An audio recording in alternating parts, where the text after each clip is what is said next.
610 Focus. Fantasy Focus.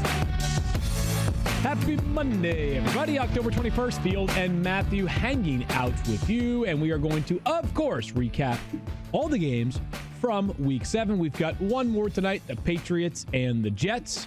Other than that, all the action is in the books. Matthew, a celebratory day here at ESPN as ESPN Daily's podcast debuts. Mina Kimes is hosting it, the primary host.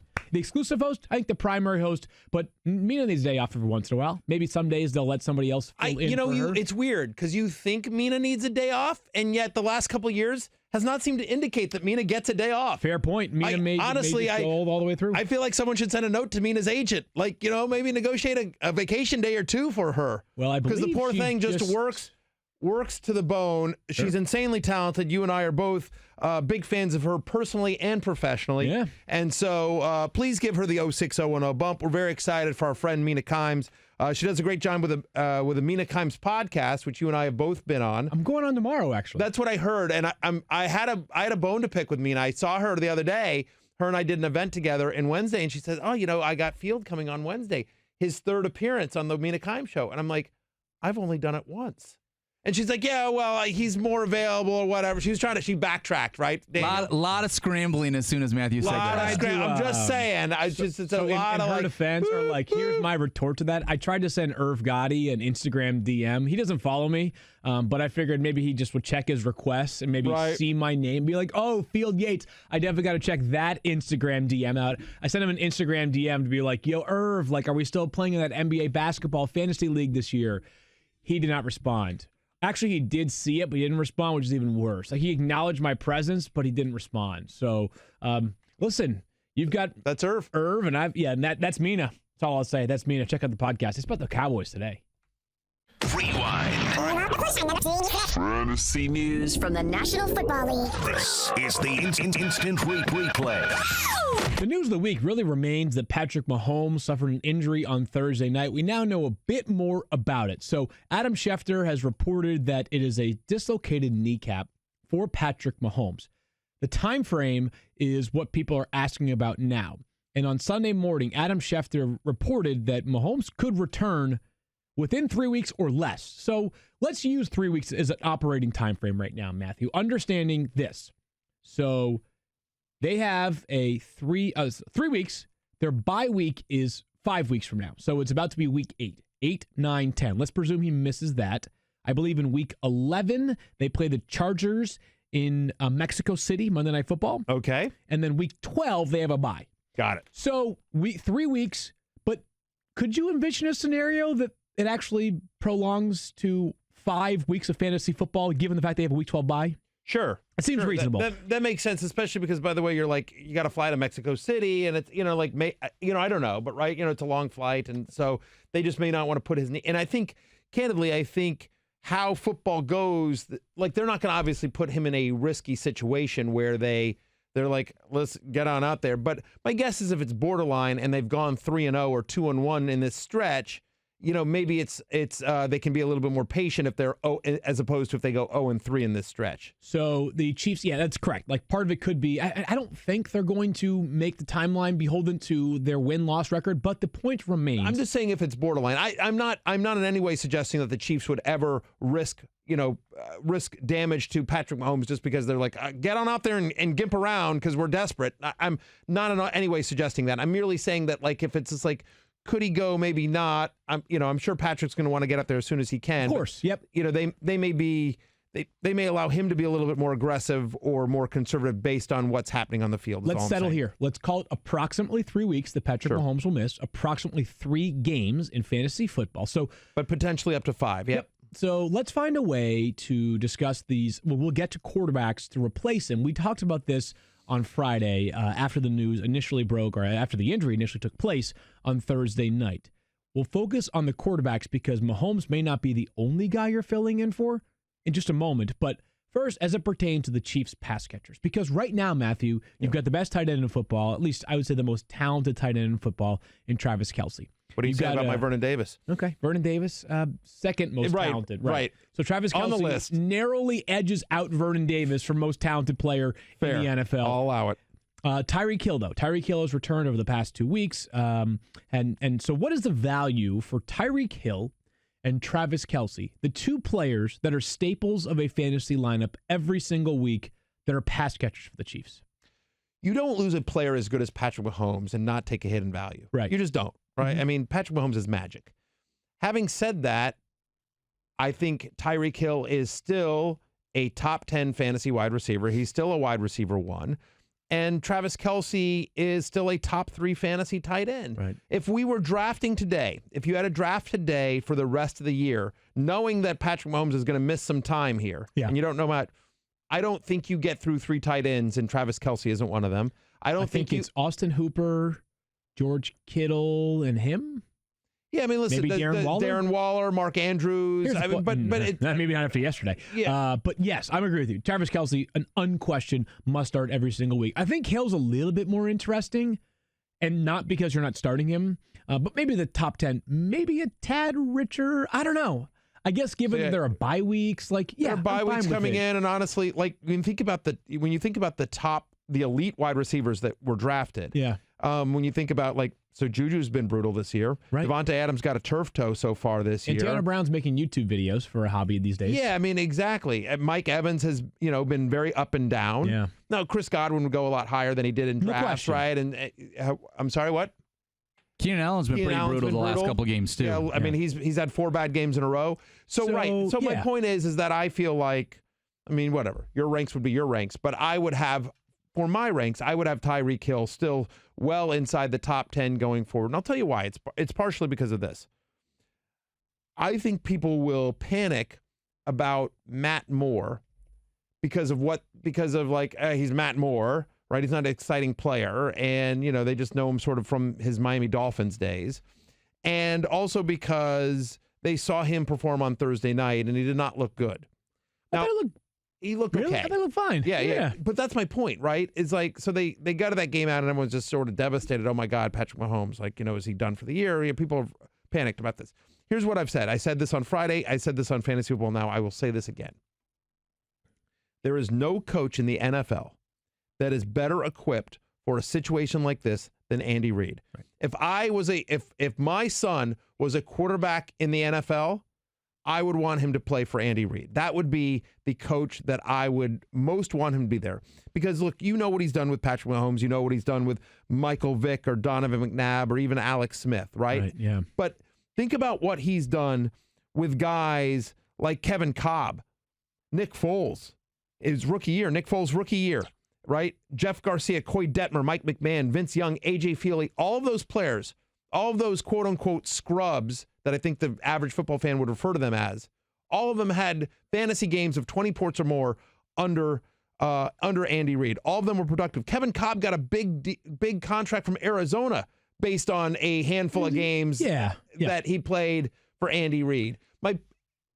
Andy Reid is as good a play caller as there is in the NFL, and he is great at coaching up quarterbacks, and now he's got 10 days to get Matt Moore, who's a professional NFL quarterback. Is he awesome? No, but he's a professional NFL quarterback, and he's got 10 days to get them ready.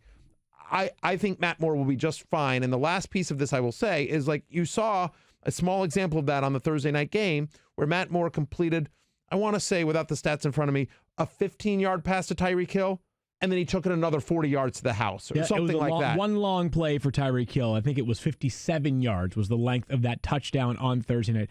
A little bit less optimistic than you are because I wouldn't quite characterize some of the players that you put into that bucket as I would Matt Moore. Matt Moore was literally scouting before the Chiefs called him. He was an NFL scout. Kevin Cobb, second-round pick. Michael Vick obviously ended up there in unique circumstances. Michael Vick doesn't got... My point Jeff with Garcia. There's been some players that those guys had some history. Coy Detmer, Mike McMahon, that one Mike I'll Kafka. Give. Sure, I get it. So I'm a little bit less optimistic, but here's the reason why. Okay. Is there because there are other quarterbacks that are available that I think could make a more prominent mark than what Matt Moore. Okay, but hang on. These are two conversations that we're having here. So first off, let's just talk about, does the downgrade from Patrick Mahomes to Matt Moore affect how you deal with Travis Kelce and Tyreek Hill. And my point is that obviously it's a downgrade. No one's saying that Matt Moore is anywhere close to Patrick Mahomes. But to the extent that you care about, hey, can I still get fantasy production out of Travis Kelce and Tyreek Hill and any other Chiefs that you might have been starting? You can. You can. Yep.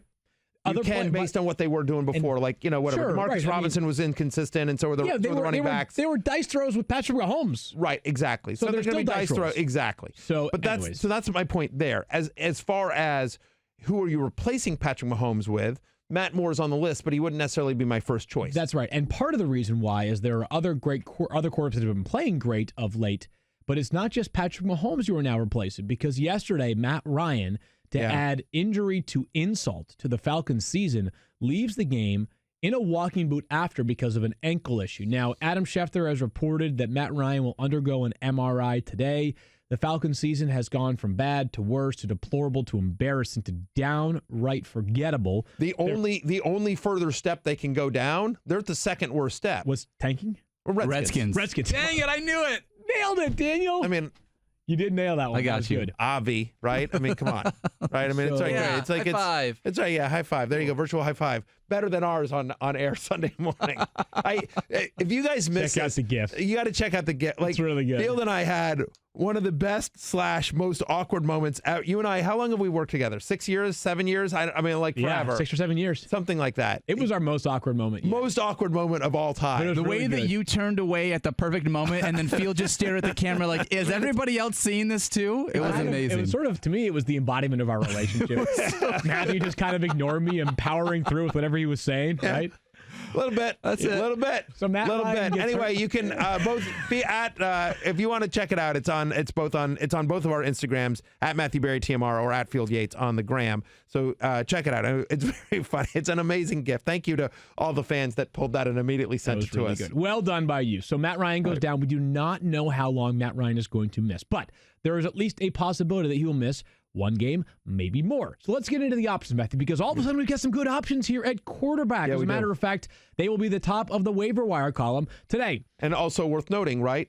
Dak Prescott, Lamar Jackson. Both on buys this week. Yep. Correct. So whether it's because you had Matt Ryan or Patrick Mahomes or because you just need a 1 week fill-in for Dak or Lamar Jackson, there's a chance there's going to be a lot of people on the waiver wire looking for a quarterback this week, which is one of the reasons why we said, hey, go pick up a guy when Patrick Mahomes on Sunday morning. Right. On Sunday morning, on Friday morning, we were like, sure, before you have to go to the waiver wire on Tuesday because you're going to have some competition.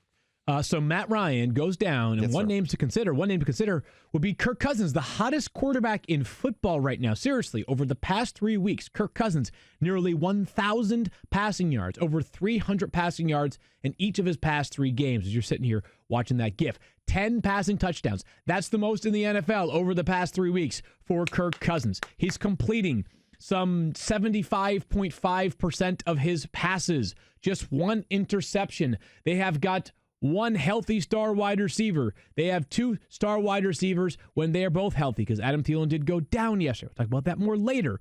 And his schedule coming up, Matthew, quite favorable. So Washington at home Thursday night. Yes. At Kansas City. At Dallas. Of those, I suppose Dallas scares you the most. Yeah. But even that is like, ooh, like that's not spooky. Like that would not, that's not spooky at all. Yeah, I mean, it's a middling. I mean, look, they certainly looked very good last night against the Eagles, but they've been inconsistent so far this year. I don't think it's a scary defense. And certainly this is not going against Kansas City doesn't scare the you. 49ers or something. And specifically, like if you're just trying to replace Lamar or Dak this week, Cousins, who's available in 62% of ESPN leagues, you love him at home getting my Redskins coming to town. Yeah, so, I mean, sure my trust me when I tell you there's no love lost between Kirk Cousins and the Redskins. I mean, I don't think that's breaking any news. Yeah. Right? I mean, so, and by the way, you always sort of look at something, Field, and you sort of say, like, well, why is this success happening? Is it sustainable? And for me, I believe it is with Kirk Cousins. Like, the reason why he was struggling early on wasn't because of him. It was because of the play calling. They were way too run heavy. The mindset, yes. The mindset. But they've opened it up a little bit more, and obviously it's working. They're winning games. And look, I've always said this. Like, by establishing the ground game, which they've done fantastically, Dalvin Cook's been nothing short of terrific, right? Leads the NFL in rushing. Right. So what that does, it sets up play action. From as long as Kirk Cousins has been in the NFL and been a starting quarterback, he is one of, if not the best, play-action quarterback in the NFL. He is terrific at it. If you look at the numbers on play-action, he is nothing short of fantastic. So as long as Dalvin Cook continues to run the way he is, and we hope Adam Thielen is okay, and we'll get more into that a little bit later. But yes, Kirk Cousins is who you should grab for this week especially. Option 2, and I want to be quick on this because he plays tonight, and there's at least a possibility, there's a non-zero chance that Sam Darnold has a very rough time tonight because the Patriots defense is awesome, but he's available in over 80% of leagues. We have now made this point 37 times. Might as well make it 38. From weeks 9 through 14, he draws the Dolphins twice. He gets the Bengals during that stretch. He gets the Raiders during that stretch. He gets the Giants during that stretch. It is a very favorable 6-game swing for Sam Darnold and the Jets. Option 3 will be... Real quickly, I just want to say this on Sam Darnold, which is that if you need somebody for this week, if you're trying to replace Dak or Lamar, and we'll find out the news on Matt Ryan, maybe it's a 1-week thing. If you just need a guy for 1 week, I'm with you. Kirk Cousins is the guy at home against the Redskins. Yeah. If you need somebody for longer, like you've lost Mahomes, or if we find out the Ryan injury is a little bit worse than we expected, or that we hope, right? Then to me, I prefer Sam Darnold over Kirk Cousins for the longer stretch, right? For the season or no? For the season, yeah. I mean, because Board bet me? Huh? Board bet me? Rest of the season, Kirk Cousins more versus fantasy Sam points Darnold per game. Kirk Cousins starting versus in week Sam Darnold. 9, because again, like I would start in week 9, because this is what I'm saying. I'm saying because Mahomes already played. I'm saying that starting in week 9, this is my argument, at Jacksonville, Miami, the Giants. Yeah, YOLO. Right. What the heck? Why I mean, not? like Let's do that. My argument is that if you don't need a quarterback for this week, I heard you. You need one going forward for a longer period of time. I prefer Darnold to Cousins. I like both quite a bit. I don't think it's significantly. I say Kirk Cousins from week 9 on averages more fantasy points per game than Sam Darnold. I say Sam Darnold from week 9 on averages more fantasy points per game than Kirk Cousins. Put it on the board. Put it on the board. Moving along to option 3, Jacoby Brissett, who's available in just over 50% of leagues. This is not about the schedule. It's not about the matchups anymore for Jacoby Brissett. This is about the idea that for some reason, and I understand why, I understand the reason, I'm not a dummy, the conversation with Jacoby Brissett seems to always begin with, hey, in replacing Andrew Luck, he's done a nice job. As if like, hey, it's such a tall task to replace Andrew Luck that given the circumstances, like he's doing a nice, solid, peppy job. No, he's just playing great. He's played really good football. He's got multiple passing touchdowns in all but one game this season. He's got at least 16 fantasy points in all but one game this season. Oddly enough, it was the game against the Chiefs where he did not have 16 fantasy points because they just jammed it down their throat with the running game. That was a game plan by design where they said we want to run the heck out of the ball and keep Patrick Mahomes and their offense on the sideline. So, yeah, I mean. He's been awesome. Yeah. By the way, not to pat myself on the back, but. You want me to get it for you instead? Yeah, could you pat me on the back? I got you. Because when Andrew Luck retired, thank you very much. When Andrew Luck retired, everyone was sounding the alarm bells, and I think somebody sort of raised his hand and says, I got news for you. Jacoby Brissett is a lot better than you think. Is he Andrew Luck? No, but I think this offense is going to be just fine. And I do think Jacoby Brissett's an interesting sort of sleeper, and I do think to the extent that it affects how you – I don't think you should adjust too much how you rank T.Y. Hilton or the tight ends or Marlon Mack. Yeah. You know what I would say? Yes, so sir. We mentioned Matt Moore, by the way, kind of the sleeper, available in obviously 99.9% of leagues, filling for Patrick Mahomes. I think he would be. I wonder if fourth option. Yes. I wonder if Gardner Minshew has picked Matt Moore up in his league because Gardner Minshew is still available in Gardner Minshew's league. Minshew does not qualify for the waiver wire column though anymore. He has finally got above the 50% threshold. Last thought here, and because this is not a fantasy comment, but I bet the Colts have a chance to become the organization that just starts churning out head coaching candidates left and right. What they're doing right now, the way that they have kept things afloat, hats off to both Nick Sirianni, the offensive coordinator, Matt Eberflus, the defensive coordinator. Guys, a couple of studs right there. Yeah, you know what? And hats off to, but like I'm not a Colts fan or anything, but like what Chris Ballard has done there is nothing short of incredible, especially because I think people forget what a disaster it was with the whole Josh McDaniels thing. And then they wound up with Frank Reich, and people are like, oh, your second choice or fourth choice coach, whatever. Dude, Frank Reich's amazing. Dude, he's incredible. So is Chris Ballard. But dude, like they survived Ryan Grigson. Yeah. Like that right there. Like, dude, eighth wonder of the world. Yeah. Anyway, hats off to the entire Colts organization because they built a great team with a great offensive line that provides a lot of protection for Jacoby Brissett. But what does real protection mean for our listeners? See what I did there, Matthew? Yeah! you can get segue. all of the latest Strong innovation segue. We and need a smart. secret squirrel. We need a drop to like Best of? strong segue or something like that. We need some sort of like Yeah. We should that's start, another award-winning segue. We need something to we sort should of like follow around the horn with like arbitrary point system and just like field like hey, you make a funny, you have a great segue, you get something like you get it's a arbitrary little bit number. like or like are you a Harry Potter fan? Have you read? Yeah, of course. Right. So 10 points for Gryffindor. There you go. Okay. 5 points for Field. In this scenario, I just want to know which house you think you would be, Matthew, because I see you as a Slytherin. I know. You know what? Screw you. I'm totally. so true. You're so I am right. not a Slytherin. Yeah, Screw you you are. guys. I can see it. I'm absolutely Gryffindor. I am absolutely what? Gryffindor. Gryffindor is the hero. No, You're the anti-hero. I'm the people. No, I'm not the Field is anti-hero. the hero. Are you kidding me? He's a Ravenclaw through and through. A Ravenclaw. Oh yes, Not 100%. spicy enough. I don't know. I could see him being a Hufflepuff. Yes. I could see him being a Hufflepuff as well. 2 polls on Fantasy Focus at Fantasy Focus. What? No, I was gonna say before you go to that any poll you want to pitch out there. So you might be more fun to party with in Vegas, according Yes, to sir. them. That doesn't necessarily qualify you for a better house. I understand. I think Slytherin but might listen, be a I'm the good place to people's party. champ. We voted on this already. I'm the people's champs. I'm absolutely a Gryffindor. I'm absolutely a Gryffindor, 100%. Do me a favor, Thirsty Kyle. Yeah, let's throw do up this. on the Fantasy Focus. If Matthew Berry were at Hogwarts, the Sorting Hat would say he is in what house, and give him the 4 choices, and do the same thing for Field Yates. Interestingly, I feel like there are about 37 online quizzes you can take that also tell you what house you are. Like one of those websites. Yeah, but these are the people that know us the best. Okay, gotcha. Anyways, what does real protection mean for our listeners? Yeah. You can get all of the latest innovation in smart home security from ADT combined with 24/7 monitoring for the most trusted name in home security. You get a team of professionals designing and installing a secure smart home just for you. You get 18,000 employees safeguarding them with connections to first responders. You get the nation's #1 smart home security provider. You can get a secure smart home with everything from video doorbells, indoor and outdoor cameras, smart locks and smart locks and lights controlled from the ADT app or the sound of your voice. You can get professionally monitored carbon monoxide and smoke detectors. You get a system custom designed to fit your home, and you can get safety on the go in the car or when the kids are at school with the ADT Go app with an SOS button. Fantasy Focus is brought to you by and sponsored by our good friends at ADT.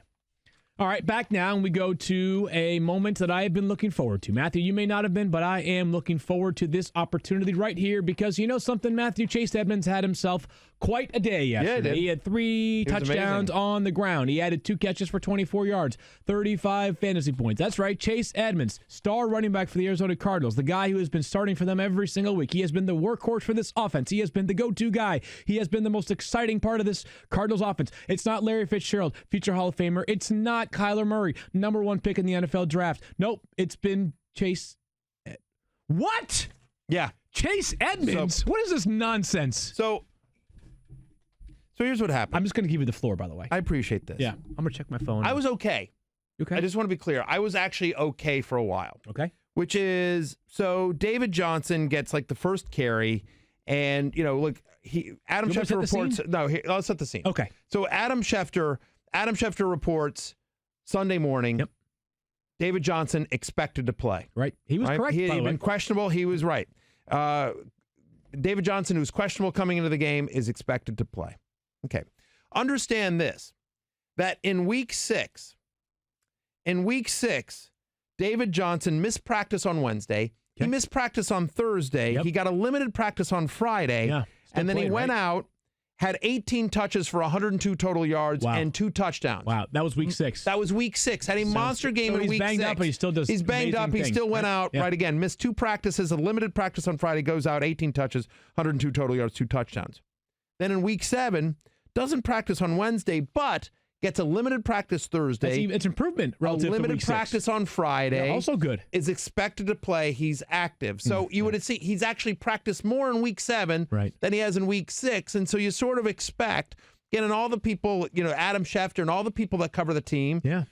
he makes the trip to New York. He's going to play. Right. And sure enough, come game time, he is active. Yeah, active. That's right. Ready to go. He gets 1 carry, comes out, and then it is the Chase Edmunds show. By By the way, hold on. Yeah. the Cardinals never made an announcement following this one carry. Like, hey, after that one carry, David Johnson got hurt. He's questionable return. No, nothing. Crickets. Coaching nothing decision. Like coaching decision. Right, nothing. So then he comes out and 126 yards, 3 touchdowns, 2 catches for 24 yards. This is Edmunds. 35 fantasy points. Chase Edmunds Awesome has day. an amazing day. His 3 touchdown runs of 20 yards or more are the same in one game are the amount that David Johnson's had his entire NFL career. Wow. Like, it's an unbelievable day for Chase Edmunds. Yeah. Like, he's the toast of the town. It's okay. That's frustrating, obviously, because everyone started David Johnson. I believe he was 97% started in ESPN leagues. And then the Arizona Cardinals Twitter account, @AZCardinals, tweets out at 3:05 p.m. on October 20th with a cute little graphic. It's got a cute little It's graphic. a little fox holding the sign, right? Yeah, little fox holding the sign. Squirrel, Just a little fox, cute, whatever it is. You should have started Chase Edmunds in fantasy. Oh, you should have, huh? Really? Is that right? Thanks for that heads up. Oh, I should have started Chase Edmunds in fantasy. Based on what? Because David Johnson had actually practiced more the week before, right? Yeah. He'd actually practiced more in week 7 than he had in week 6 when he completely went off. Like, no kidding. Like, we're dumb. Like, fantasy managers are dumb. Should have started Chase Edmunds in fantasy. Screw you. Arizona Cardinals Twitter handle should have started Chase Edmunds. No crap. Obviously. You think? Because I got news for you. And this is what makes me so angry, right? Because then everyone reacts the way you think it would, right? I literally tweet something. I quote tweet this and say, like, please favorite this if you hate this as much as I do. I'm over 15,000 likes on that tweet. Okay, so then the Arizona Cardinals Twitter handle at some point says something like, to all the angry fantasy football owners out there, just enjoy the win. Just enjoy the win. No, you know what? Don't you dare troll us. Screw you. You know what? Guess what? You know who's been a fan of the Arizona Cardinals? You know who pays attention to Air Cardinals football? Not actual fans, because I got news for you. You guys have been absolutely brutal, all right? You've got 1 division title in the last 9 seasons. You have 3 last place finishes over that stretch. Since the beginning of 2016, you have the 9th worst winning percentage. You have 6 different losses by 25 or more points. That's 3rd most in the NFL. You have a negative 241 point differential. That's 5th worst in the NFL since 2016. Okay? Right? You guys, you're 3-3. Oh, you're 3-3. The record of the teams you guys have beaten, the combined record of the teams you guys have beaten, at 3-18. Beat somebody real and come talk to me. Oh, just enjoy the win. Just enjoy the win. You know who cares about Trent Sherfield and Keyshawn Johnson, the other Keyshawn Johnson, or Pharaoh Cooper? You guys are rolling Pharaoh Cooper out there. And you know who knows that? Fantasy players, not Arizona Cardinals fans, because it's brutal. Somehow you've made Kyler Murray the most exciting prospect to come out of college into a game manager. What the hell is that? And I got news for you, okay? Oh, you should have started Chase Edmunds. No crap. Like, we're a bunch of dummies. Like, oh, we didn't know. Of course. If you guys had been honest with us, we obviously would have started Chase Edmunds. And I got news for you, right? I don't actually care. Because that's gamesmanship. You guys don't want to say, like, hey, David Johnson is a little bit banged up and it's going to be the Chase Edmunds show. You don't want to give that out because of a competitive advantage? Okay, that's frustrating, but that's part of the game. That's part of the game we play, and we deal with that. But then to come out after the game and say, from Cliff Kingsbury, to say, like, oh, David Johnson was only going to play in an emergency. What? Well, that's the dumbest thing I've ever heard in my life. If he's that banged up, if he's that hurt, he's your franchise. By the way, I've interviewed David Johnson a number of times. He's been a friend of the podcast. He's a friend of fantasy. And you're going to risk David Johnson on one stupid carry if he's only healthy enough to practice, to play in an emergency? Sign a guy from the practice squad. What the hell are you doing, Kingsbury? And you ask me that. What are you doing about Kingsbury? Cliff Kingsbury, who had Patrick Mahomes. He had Patrick Mahomes on his team, right? And Patrick Mahomes for 3 years in Texas Tech, and Kingsbury's winning percentage was 4-32 with Patrick Mahomes. Good Lord. And that's the guy you're trolling me with? Cliff Kingsbury? Are you kidding me? By the way, this is one team, the Arizona Cardinals. Hey, get this. The Arizona Cardinals are one of only 2 teams in the NFL with a 500 or better record, but a negative point differential. They're actually being outscored. The offensive genius, Cliff Kingsbury, is actually being outscored 4.4 points per game. That's a point worse than the 2-5 Broncos. Offensive genius. Listen, the reason you guys beat the Giants was because of your defense. Like, you can't tell me Cliff Kingsbury gets any credit for Patrick Peterson, who, by the way, if I remember correctly, Field, actually wanted out of Arizona. Did he demand a trade at some point? He wanted to get the hell out of there because that's the kind of team you guys have. Yeah, and then you guys say, just enjoy the win. Yeah, you just enjoy the win. I don't want to enjoy the win because I don't care if you guys win. I care about my fantasy points. And you know what? You know what? For you guys to sit there and troll me and every other fantasy player with, should have started Chase Edmunds. Screw you. Obviously.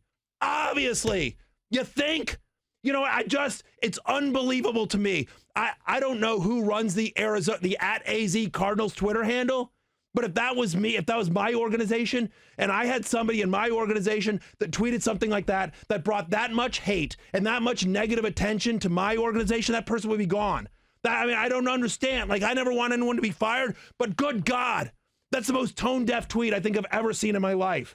Because the only people that care about your stupid 3-3 Arizona Cardinals are people that play fantasy. I assure you. You know what? You guys spent a second-round pick on Andy Isabella, who's got 2 catches this year. You had to go out and you had to dig up the ghost of Michael Crabtree. It was so bad. Like, what are you guys doing? Like, don't sit there and should have started Chase Edmunds. Like, we don't understand football. I officially hate the Arizona Cardinals. Yeah, Matthew Berry! Woo! Hey, so should I cancel Cliff's appearance later on in the show, or do you want to keep that? I think we'll pass on that. All right. Hold on. You know, like how Joe Buck lets the moment breathe in sports? I'm just trying to let the moment breathe here for a second. No. No, you're good. You're good. You got it all out. You've got that red flush, kind of like when a freshman in college has a few too many natty ices the first night of school. Could someone bring me some water? I could use some water. I've got some coffee. Would you like that instead? I don't want some water. What I want is the Arizona Cardinals Twitter handle not to troll me. After consecutive... Did you know the Cardinals are 17th in points per game? They're 21st in yards per play. Offensive genius. I didn't know that, but I got the rest of the tenor of the rant already. So I just want everyone to know that. Like, just whatever. After consecutive big games. Like, they're bottom half of the NFL in points per game. There's only one way to pivot from that, and it's to just roll right into it. They're basically bottom 10 in yards per play. Stefon Diggs had 7 catches for 142 yards yesterday. That was awesome. 21.2 fantasy points. Back-to-back games with 7 or more catches. He now has, in those 2 games, 309 total receiving yards. 7 catches and 100 receiving yards in 3 of his last 4 weeks. He has been a star. Squeaky wheel gets the grease. Adam Thielen left yesterday's game early after a brilliant touchdown catch. It's a hamstring issue. I think, Matthew, some people might be saying, I was so frustrated riding the Stefon Diggs wave to the first 3 weeks of the season. Is now the time to move on from him because his value may have been reestablished that you get a top 12 or so wide receiver in return? Or, given the Thielen injury, given how hot Kirk Cousins is, given how talented Stefon Diggs is now the time to just say, you know something? I think I'm good. Stefon Diggs, you have earned my trust. You have earned my admiration. You are the anti-Arizona Cardinals of Minnesota Vikings receivers. I'm in.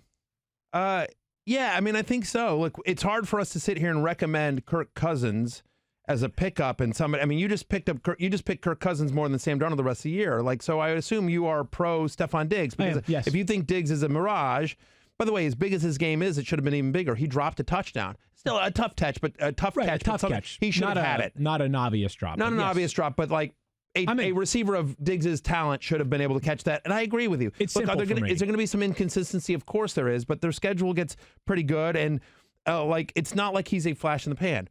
Stefon Diggs has been a top 10-ish wide receiver, for quite some time now. And so we know about the talent, and now the offense is much more balanced. And especially, by the way, we don't know the extent to Adam Thielen. Maybe he's there Thursday. Maybe he misses a few games. Doesn't it seem unlikely a player would leave a game on Sunday and be available on Thursday? Makes me think that it's going to be the Stefon Diggs show as the number 1 wide receiver against Washington on Thursday. Matthew, sometimes we ask these questions because we want a super nuanced answer. with Diggs, I think this is kind of easy. I think right? he's the real deal. I don't mind you trading him, but you need to understand that he's a top 20 wide receiver. He's a legit mid-tier wide receiver too. He's what you drafted him to be. Yep. And you should want that value or more in return if you end up dealing him. He has certainly found a way to turn the narrative around for his season in very short order. You can guarantee this much. The Vikings don't seem likely to trade him, as we have water deposited here for Matthew. Now's a good time Thank you very much. Maybe we can have Daniel's live read right now while Matthew By the way, Thirsty hydrates. Kyle gave me a couple of Arizona Cardinal stats. I didn't know what I was going to say. I just knew. When I saw that tweet, I got so angry, Field. Okay. I got so angry at that tweet. Trust me, I thought it was super lame, too. I just thought it was, I couldn't believe the tone deafness of that tweet, and then also to all the angry fans. Both tweets so incredibly tone deaf. Daniel, if you'd be so kind to move us along, would you please tell us about... No, I'll do it. No, it's me. Yeah, I got you. The next one. This one's Daniel. Yeah, you take some time to breathe and drink that water. Get some water. Right. We talk QB1. I'm going to block at AZ Cardinals on Twitter. Probably not a bad idea, to be honest with you right now. Probably pretty good. We talk QB1s, RB1s, wide receiver ones, all kind of ones every show. But the true number one of our bathroom routine is Dollar Shave Club. Their fantasy formula is simple. Develop, craft, refine everything, and only make products that are of the highest quality. They have everything you need for an amazing shave. The executive razor is solid, weighty, feels good in your hand. You know what I mean? It's not some flimsy piece of plastic. Don't you hate using a gunked up razor? Shaving cream and hair and skin and who knows what's getting all stuck in it. That's why people love using their shave butter. It's specifically formulated to be lightweight. It's like a hot knife cutting through butter. Plus, it's full of vitamins that keep your skin healthy and hydrated. As a Dollar Shave Club member, you never have to waste time at the store wondering if what you're getting is any good. You know what you're getting is the highest quality. Dollar Shave Club isn't some sleeper, it's a keeper. I got to say, they did a real good job with the fantasy references in this. It was well done right there, yeah. Put their quality to the test. Their ultimate shave starter set has basically everything you need for an amazing shave. The executive razor, the shave butter, the prep scrub, and the post-shave dew. The best part? You can try it for just $5. After that, the restock box ships regular size products at regular prices. Get your ultimate starter set for just $5 at dollarshaveclub.com/FFF.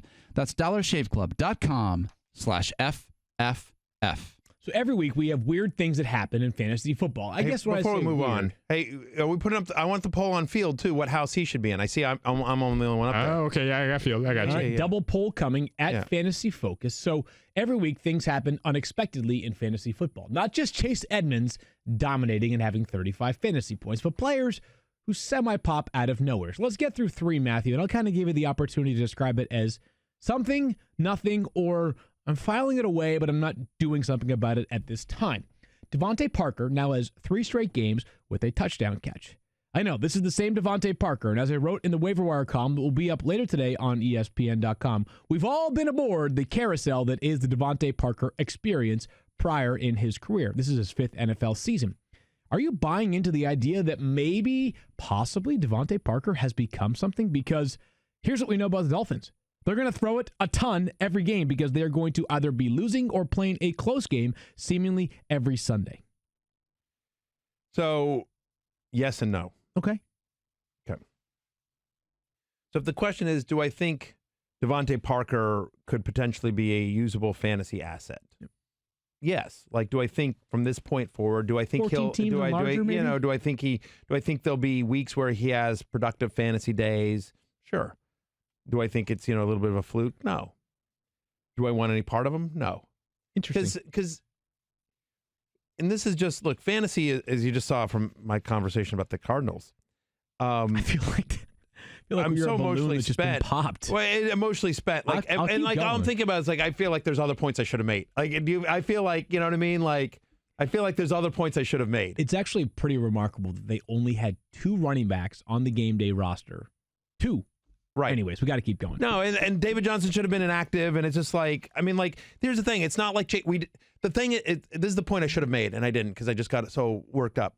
But it's not like fantasy managers didn't have Chase Edmunds on their roster or that we wouldn't have known. Like, they're just like, the Twitter account sort of supposes like, you guys, he's a total unknown, you know what I mean? And like, but we knew he had something special. Like, no kidding. We've been talking about Chase Edmunds since last year. Like, we know who this guy is. Understand, fantasy managers, like, anyway, I'm going to get all worked up. Back to Devante Parker. 3 straight games with a touchdown. Open invitation for whoever runs the @AZ Cardinals Twitter account to come on this show and debate me. Okay. I'm more than open invitation to that person, whoever that is. We'll embrace that. Devante Parker has 3 straight games with a touchdown. I'm more interested than you are, is what I'll say. I'm just like, the quarterback situation continues to switch. Like, it was Fitzpatrick, and then it's Josh Rosen. Fine over the past game and a half. Fitzy is always fine, and then he's not. Right. There's a reason he's Fitzy. But my point is that I guess when I sit here and I look at like somebody like Zach Pascal, who we're going to talk about in a second, give me Zach Pascal. Like, give me a guy in a better offense, who better offense, better quarterback, and whose talent I trust more. Devante Parker has been listen, Devante Parker coming out of, I think, Louisville, right? He came out of Louisville. Was from Louisville. Right. So Devante Parker was a stud coming out of college. Like, I could not wait to draft this guy. And then every year he's been a disappointment. And so, yeah, he's scored in 3 straight, but I just don't want to count on the Miami offense for anything. Right. We're going to look at the end of the year and Devante Parker will be a top 40-ish and maybe better fantasy wide receiver. But the idea of starting him and counting on him in anything but the deepest of and most desperate of leagues, like, I get it. I'm with you. Fantasy's an emotional game, as you just saw. And like, someone else, I'm okay if somebody else in my league has Devante Parker. So my contention is he is an ad in a 14-team or larger league. Fair. And I think that relative to Zach Pascal and Alex Erickson, who we'll mention in just a second, Matthew, is that at least now we have 2 things. A larger sample size, right? I mean, every week he is heavily involved for the Dolphins. Sure. Second of all, this is a team that even if they wanted to run the football a ton, can't. They're just so bad that they're not going to be able to run the football 30 times in a game. It's so not competitive. And hey, and the other thing is, again, to your point, right?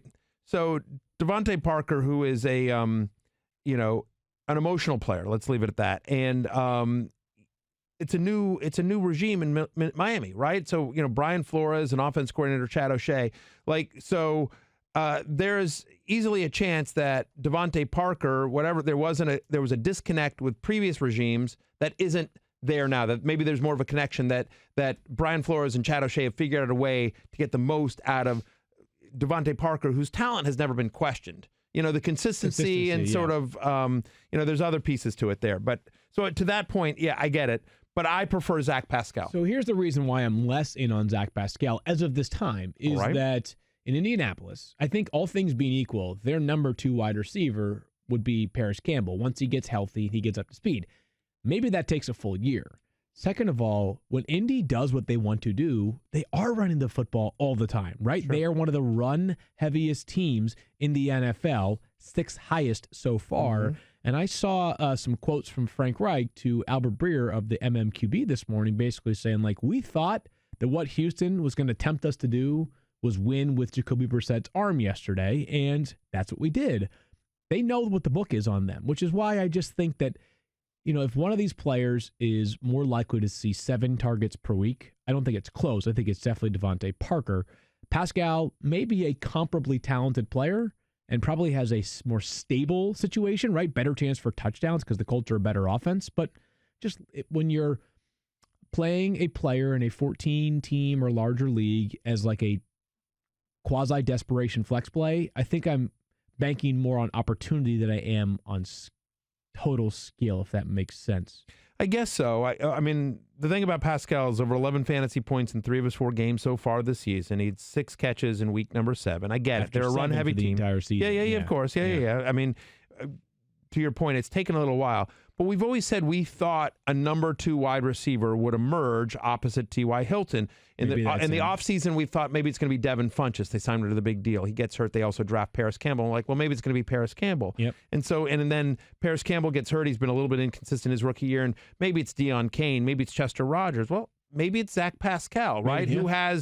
Who again has produced when he's gotten opportunities throughout this year. And so, again, it's a better offense. It's a better quarterback. And I guess I just don't. I get the argument for Parker. I do. I don't love counting on an offense that is that dysfunctional, and that you're basically saying like, come on, junk time, which will happen with the offense. I get it.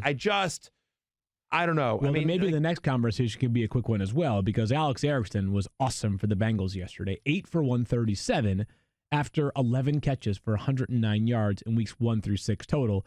The Bengals are really lucky. The Dolphins have been as abysmal as they've been. Yeah, and like more transparent with their plan, right? The Dolphins are not hiding what they're trying to do. The Bengals are just bad, but they're 0-7. Yeah.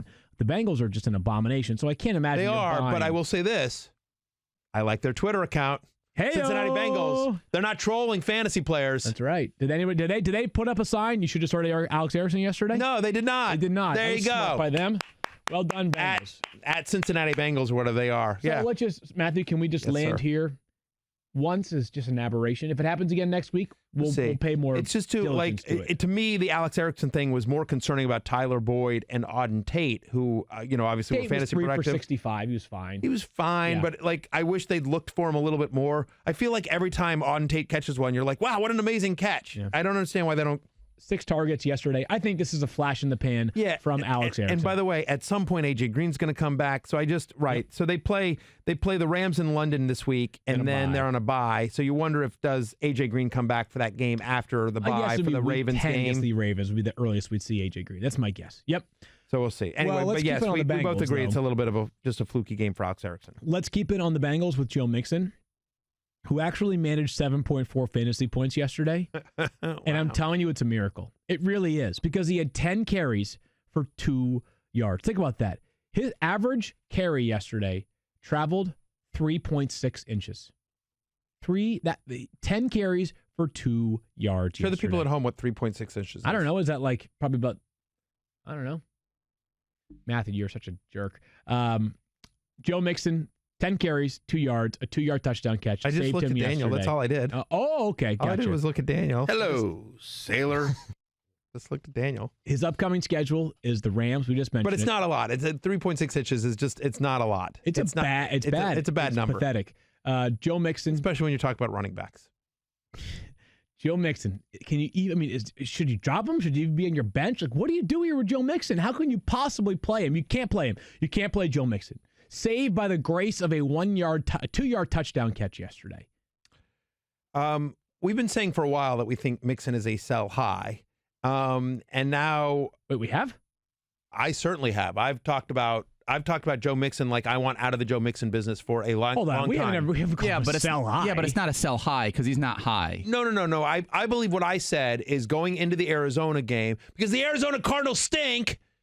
I said going into the Arizona game, I said, look, I think he's going to have a good game here. It's probably going to be his best game of the season. And after this game, try to sell him for what you can get. That's fair. You did say that. I will agree with that. I have a good memory. I don't remember anything about us talking about him as a consistent sell high.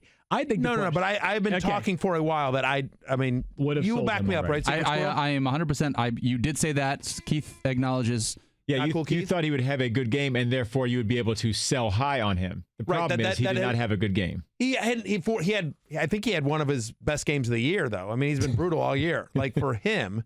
And we've talked about the problems with the offensive line. We've talked about the fact that when they get behind, which happens often, that Giovanni Bernard is actually running more routes and getting more targets, and it's like a running back by committee in the passing game. And so it's terrible. It's brutal. And so I mean, my sort of take is like, if you can get 50 cents on the dollar for him, take it. If you get 40 cents on the dollar for him. If you could get anybody that could play in your lineup, I don't care if it's a kicker, I consider for Joe Mixon right now. Yeah. You get a top kicker, go for it. You get Justin Tucker or Matt Prater right now, do it. Joey Sly? Seriously, with his muscles? Yeah. That's what they call it. Joey Sly's got big muscles for a Does he? Yeah. Okay. Joe Mixon, I mean, I just know he's got a lot of him. fantasy points. You can't play the Rams next week. They want to buy the Ravens. Yeah, listen to that. By the way, you hear that at Arizona Cardinals? Like, we know freaking kickers. Like, we're sitting here talking about kickers. You know what I mean? Oh, I should have started Chase Edmunds. I'm going to get all started again. Just like we don't know football. Allow us to show you the most electric clip in the history of television. Some are saying it will be Grammy nominated. That would not make sense because Grammys are for music. Oscar nominated. Well, that's for movies, right, Daniel? Emmy nominated. Maybe we get a streamy. Can we get a streamy and an Emmy? For those of you watching the live stream, check out what I'm talking about. Take this one off, Dad. Sure, what do you got? Geronimo Allison, baby. That's my pick.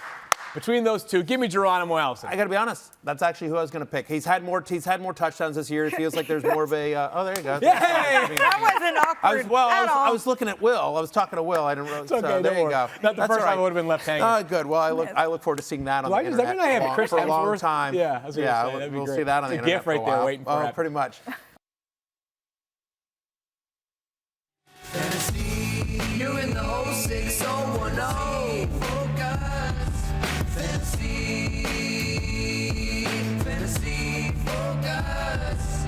And over the streamy right now for that award-winning moment. Let's get back on track here. And has Ryan Tannehill made Corey Davis fantasy relevant again, Matthew? Because yesterday, Ryan Tannehill made his Titans starting debut. They won this game. Or maybe the Chargers found a way to lose this game. Either way. Tannehill or Tanna win? Oh, yeah. Yeah, that did not work. Right That there. did not work. Oh, Pretty good right snap. there. You were on Get to the T-shirts out.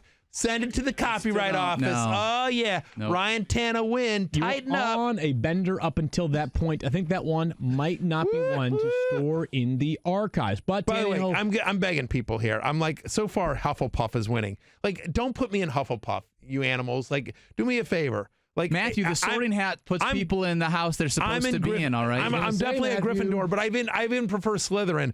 Don't make me a Hufflepuff, you animals. Like, sitting here, like I'm just sitting here looking at my Twitter feed. You know what I mean? And Scotty Rowland goes, I need to change my vote to Slytherin after this rant. LOL. So anyway, thank you. Yeah, like whatever. Like, just come on now, people. I'm throw a guy a bone here. That's what I'm asking. Like, don't put me in Hufflepuff. Corey Davis was really solid yesterday. 6 for 80 with a touchdown. That's good for 20 fantasy points. Now, Corey Davis is available in 56% of leagues. He's a player that I recently put on the waiver wire column, Matthew, and it was the idea of Corey Davis is more talented than players that are sitting on your bench right now. I get it, he's 100%. inconsistent, but when you have a bye week and you're sitting there and you're sorting between, like, Devante Parker or Corey Davis, roll the dice on a player that you think is a super, super talent. Corey Davis on another team with a very good quarterback is a fantasy superstar. Correct. He is an unbelievable NFL player. And so That has been hamstrung by his quarterback play. and offensive play calling. Yes, Let's be clear. but Because it's yesterday- run heavy. But look, and we've seen it, like the 2-touchdown game against the Patriots in the playoffs. Like, we've seen bursts of like, Yes, correct. We sure have. So we've seen You know what I enough mean? of Like, Corey Davis to be semi-believers in him, full-time believers in him as a real NFL player, semi-believers in him, fantasy player. Yesterday, Ryan Tannehill seemed to breathe some life into that passing offense, Matthew. 6 for 80 with a touchdown. Ryan Tanna win. For Corey Davis from Ryan Tannehill to the point that I'm saying, let's get Corey Davis off the waiver wire column. 100%, Let's yeah. get him above 50%. I'm not saying you have to thrust him back into your lineup again next week. There's no guarantee he goes off for 20 points, but wouldn't you at least like to take your chances with a player of that caliber? Our live feed for people that are following us at Fantasy Focus. You can always watch the show, of course, at Fantasy Focus on Twitter or YouTube, the ESPN YouTube channel, ESPN app. Tanna Skill. Ooh, interesting. Ryan Tanna Skill. I don't know that I'm there yet on Tanna Skill. I thought Tanna Thrill was better. Tanna Thrill. That's not Tannehill, bad. I like that one right there. Ryan Tannehill is my pick so far. Anyways, Matthew, we're buying this a little bit. But, on the bench, Marcus Mariota said Tanna chill. Ooh. Wow. You are on fire right now. Yeah. Wow. Would a Hufflepuff come up with that? Hells to the no. Come on. Come on, people. I'm a begging here. All right. Look, Ryan Tanna chill. I like it. I have a semi-hot take. Give me A.J. Brown over some of these other guys that you're talking about. I'd rather A.J. Brown than Devante Parker. Don't disagree with that necessarily. I think A.J. Brown is also another guy that, like, again, on another team is a fantasy really good. superstar. I think he's a super talented A.J. Brown player. is just how much he's playing. so far this season relative to Corey Davis, who's virtually an every snap player versus A.J. Brown. Not quite the same number of snap shares. If you're rostering a Titans wide receiver and it's only one, it's Corey Davis. 100% agree with you. Yeah. I'm merely saying that if Corey Davis is rostered already in your league and you're sitting there and you're looking like, do I pick up Zach Pascal? Do I pick up Devante Parker? Do I pick up A.J. Brown? Listen, you're the man that writes the free agent finds column, so we'll wait to see how you sort of rank them. But I'm just saying, from my point of view, I prefer A.J. Brown because I think that kid is crazy talented. He is super talented. I think yes. it's just a matter of like, and listen, is Ryan Tannehill great? Is Ryan Tannehill amazing? No, but he's better than Marcus Mariota. He's a professional quarterback who's won in the NFL level. So, encouraging signs yesterday. Encouraging signs for the offense in general. So maybe keep an eye on these Tennessee pass catchers more than we might have expected after one Ryan Tannehill start. So you say there were encouraging signs from the Titans offense yesterday. Other side of the ball, Melvin Gordon. What was that? It was an attempt to be as disappointing as you could be in a single NFL game. For those that missed the end game sequence for the Chargers, this is remarkable. So I'll just try to do my best to rehash the play-by-play. Chargers down 3 late in the game.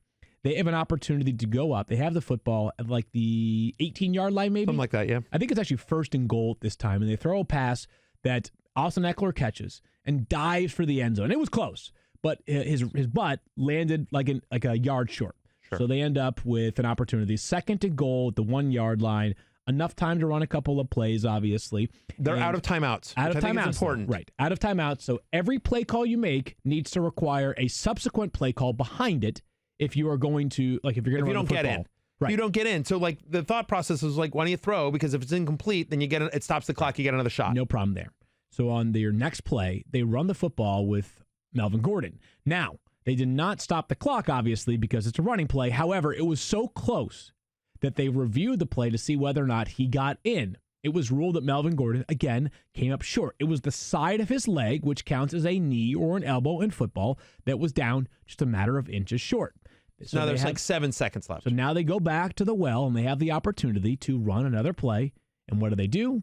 They give the football to Melvin Gordon. Again, what does he do? He fumbles. The ball's recovered in the end zone. The Titans win 23-20. But Matthew, we can talk about this. We can talk about. You tweeted something about this, and I completely agree. And I would love for, maybe our friend Eric Stengel is out there, a diehard Chargers fan, or somebody out there that's been a fan of the Bolts. Yeah. Huh?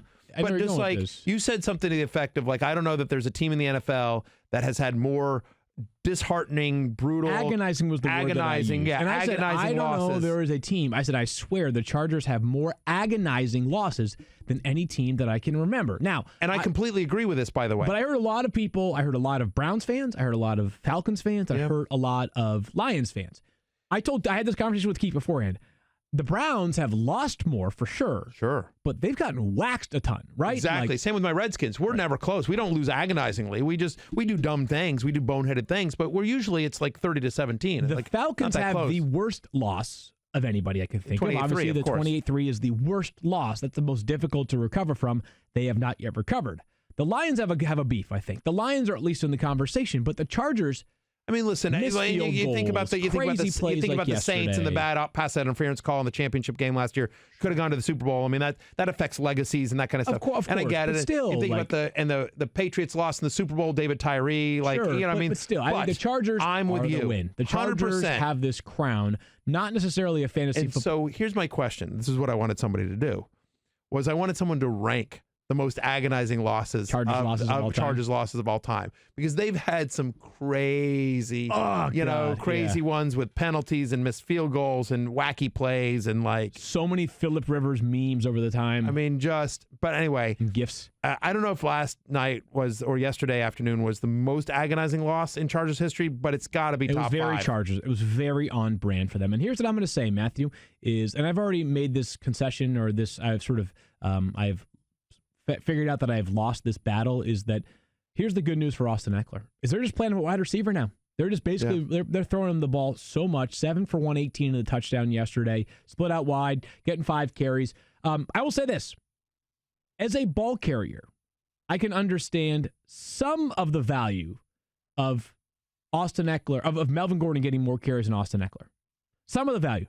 Austin Eckler, he's a small guy, right? And when he gets bottled up, he gets bottled up. 5 rushes for 7 yards, obviously. There's not a ton of yards after contact. But, man, Melvin Gordon does not look inspiring at all right now. Until further notice, Matthew, I think from a fantasy perspective. They're 0-3 with Melvin Gordon. But you know what they should do, though? Until further notice, Matthew, you need to continue to just start Austin Eckler. Yeah. Start him. Right? I mean, the value is too great there. It's too great. He's the only running back with 3 or more catches in every single one of his team's games so far this season. He's on a pace for 112 catches so far this year. And so, literally, just as a pass catcher, forget the running. Okay. As a pass catcher, here's his pace.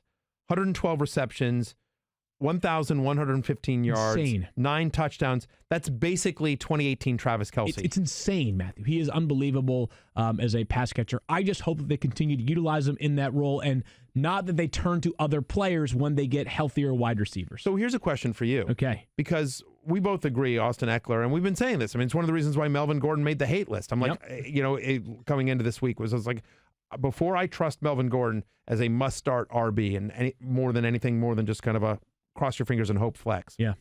I need to see something. Right. And nothing I have seen so far, and I don't know that it's all him, it's the play calling, it's the offensive line, it's a lot of things, but nothing that I've seen so far gives you confidence that we get the old Melvin Gordon back anytime soon. Matthew, I think that not only did Melvin Gordon's holdout not end in getting the contract that he wanted or the trade that he wanted, I think there's a chance that it looks like a potential windfall for him. And the point that, like, what's the market going to be for Melvin Gordon after this season? It may have cost him substantial money. And I'm not just talking about fines. Yeah, 100%. Because they're like, if he'd held out the entire year, the way Le'Veon did, which he couldn't have done because he wouldn't have gotten to free agency, but whatever.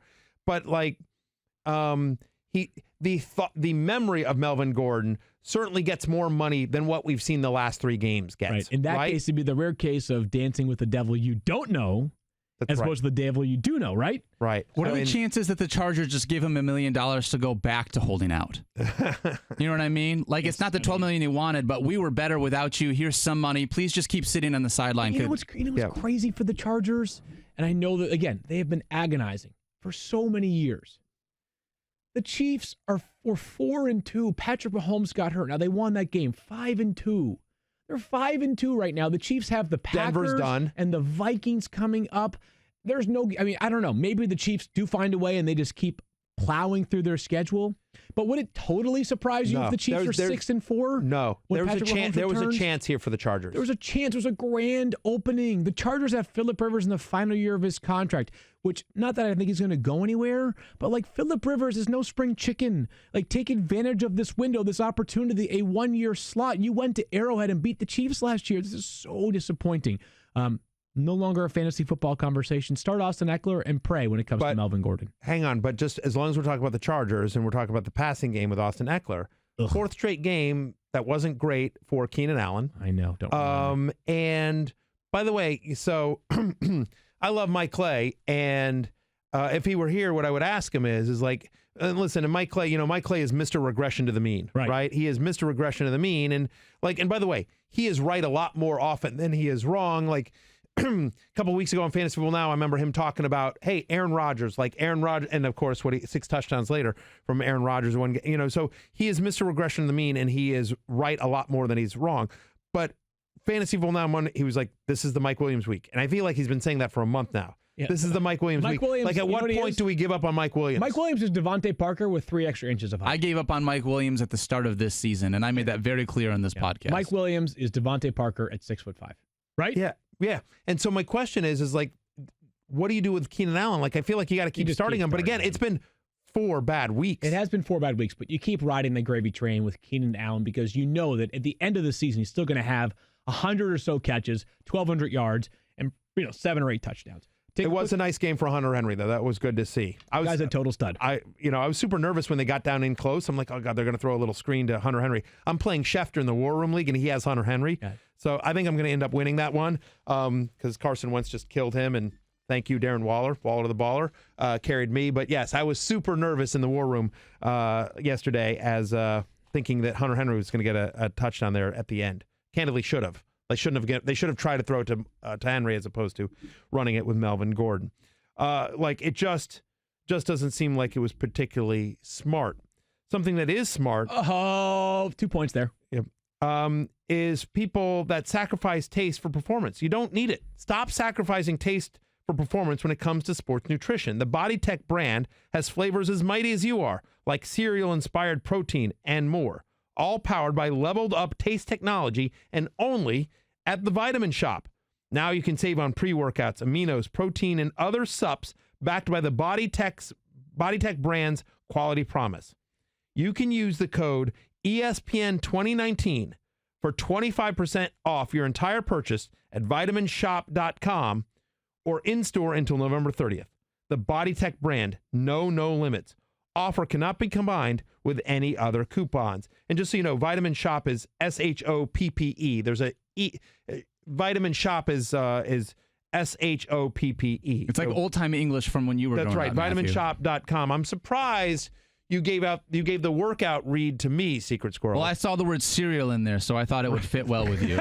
Fair. Okay, that makes sense. Got it. All You know right. something I actually Field, what do we saw? got So next? Matthew did a nice job. We're going to quickly, 2 topics left, but I did see Matthew do maybe we'll show it on the show this week, his trash talk video opposite of Chris Hemsworth. Yes. And Matthew taped it outside of the ESPN Fitness Center. It was literally the closest Matthew has ever come to the ESPN gym in his 12-storied-year career here at the company. We had a lot of fun with that one. Hemsworth was very funny. I thought me and Daniel were very funny. Secret Squirrel makes an appearance in it as well. It's pinned to the top of my Twitter handle if you want to go watch it right now. So go to Matthew Berry TMR and on Twitter, and it's the pinned tweet right now. Need a big game from Carson Wentz. Helped me because Carson Wentz was so brutal Sunday night. He helped me beat Schefter in the War Room League. However, he's my quarterback in the Superhero League. So not so great. Not so great. I mean, and I have Chris Godwin and Odell Beckham Jr. on bye this week in that league. I need Phillip Dorsett to have the game of his life tonight. Hashtag Monday Night Miracle. Philly Dorsett. This one should be easy, Matthew. Otherwise, I'm gonna lose Latavius to Murray should be Hemsworth. rostered in 100% of leagues. Yesterday, 27 for 119, 2 touchdowns, 5 catches for 31 yards. Now, there were some late, easy points for actually both teams in this game. Sure. Short field for the Saints resulted in a touchdown. The Bears finally got their offense going when they were down by 27 points in the fourth quarter, but Latavius Murray shows that he is one of the best, most capable fill-in running backs in the NFL. That Saints offensive line is very good. We think Alvin Kamara could return sometime soon, but after missing yesterday, if Latavius Murray is a starting running back for the Saints again this week against the Arizona Cardinals, top 10 play this week. Ish. Yeah, I mean, but we've been saying this for a while. If you have Alvin Kamara on your team and you didn't have Latavius Murray, that's on you. We've been saying this, Tony Pollard needs to be rostered in 100% of leagues. If you have, because Ezekiel Elliott's rostered in 100% of leagues, and if you have Ezekiel Elliott, you need Tony Pollard. Right? If you have Dalvin Cook, you need Alexander Madison. Right. I mean, you know what I mean? So to me, Latavius Murray was one of the most obvious handcuffs out there. Sure. I mean, if you have Chris McCaffrey, you need Reggie Bonifant. I think there are clear-cut handcuffs that we believe. I'm not saying Murray is as good as Kamara or Tony Pollard is as good as Zeke or anything like that, but or Alexander Madison is as good as Dalvin Cook. But if anything were to happen to those players, their backup would have fantasy success and be better than anything you could find on the waiver wire scrambling that week. So this is not surprising at all. We talked up Latavius Murray on Fantasy Football Now as well. I think I mentioned him in Love Hate. I certainly know we talked about him on the Fantasy Show on ESPN Plus and on the podcast, which is the stat I sort of used all week, which is that in the 31 games in Latavius Murray's career heading into Week 7, in which he's gotten at least 15 carries, he's averaged over 15 fantasy points. When Latavius Murray gets run, he is fantasy productive. He obviously was going to get run in a game in which Alvin Kamara was going to play. Tough matchup with Chicago, but maybe not as much. Murray's a big game. Josh Jacobs had the big game prior to the bye. Chicago is taking on a lot. Huh? Gut check time for Chicago. 3-3, nothing going right offensively. This team has been such a disappointment so far this season. Yeah, and by the way, here's a question for you. Is there any, with maybe the exception of Allen Robinson, I think, except Allen Robinson, no. Is there a Chicago No. Bear you feel comfortable starting? No. I agree. The Bears defense, but that's it. Right, yeah, sure. Yeah, that's it. No. How on They're a earth disaster. did Tariq Cohen have 9 catches for 19 yards 9 for yesterday? 19. That's Mitchell Trubisky, insane. baby. That is incredible. Incredible. We had this. I talked about the stat on Fantasy Football Now. Thirsty Kyle found this one. It was a great stat, which is just basically for his career, when Mitch Trubisky's under pressure, he averages under 5 yards per attempt.